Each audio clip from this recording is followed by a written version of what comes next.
Méditation du 30 décembre. Unir la lumière aux ténèbres. Pourquoi as-tu porté secours à un homme malfaisant? Peut-on aimer ceux qui haïssent le Seigneur? 2 Chroniques 19, verset 2, version Bible en français courant. Les paroles de notre texte d'aujourd'hui furent adressées par le prophète Jéhu à Josaphat, roi de Juda, quand celui-ci rentrait d'une bataille où il avait essayé sans succès de reprendre Ramoth en Galaad aux Syriens. Pourquoi un reproche si dur? L'Écriture dit de Josaphat qu'il marcha dans la voie de son père, Asa, et ne s'en écarta pas, faisant ce qui est droit aux yeux de l'Éternel. 2 Chroniques 20, verset 32. Il supprima encore de Juda les hauts lieux et les poteaux d'Achéra. 2 Chroniques 17, verset 6. La troisième année de son règne, il envoya les ministres, les prêtres et les lévites parcourir tout Juda dans le but d'instruire le peuple avec le livre de la loi de l'Éternel. Verset 9. Ces réformes eurent pour résultat que la terreur de l'Éternel s'empara de tous les royaumes des pays qui environnaient Juda, et ils ne firent pas la guerre à Josaphat.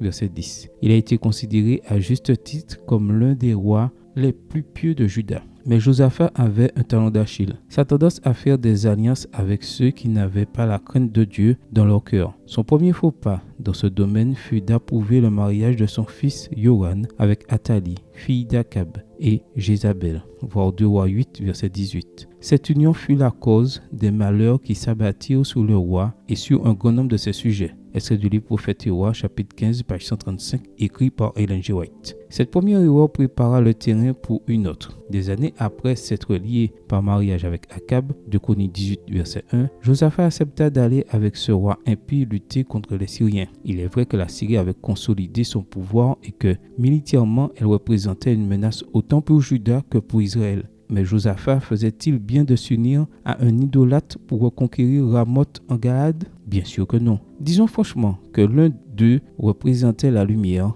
l'autre les ténèbres. Qu'ont la lumière et les ténèbres de commun? Le résultat de cette alliance fut en effet désastreux. Akab perdit la vie dans la bataille et Josaphat fut l'objet de la désapprobation divine. Voir 2 Chroniques 18, versets 28 à 34, 2 Chroniques 19, versets 1 à 3. Quelle est la leçon pour nous aujourd'hui, au XXIe siècle? Si nous envisageons la possibilité de nous engager dans une alliance, qu'elle soit commerciale, juridique ou sentimentale, avec un incroyant, nous ferions bien de prêter attention à la déclaration suivante. L'aide humaine peut devenir plus une malédiction qu'une bénédiction si elle ne compte pas sur la bénédiction de Dieu. Amen. Prière. Aide-moi, Père Céleste, à ne pas m'engager dans aucun type d'alliance ou d'accord avec des personnes qui ne craignent ni ne respectent ton nom. Amen. Bonne journée à vous et que le Seigneur vous bénisse.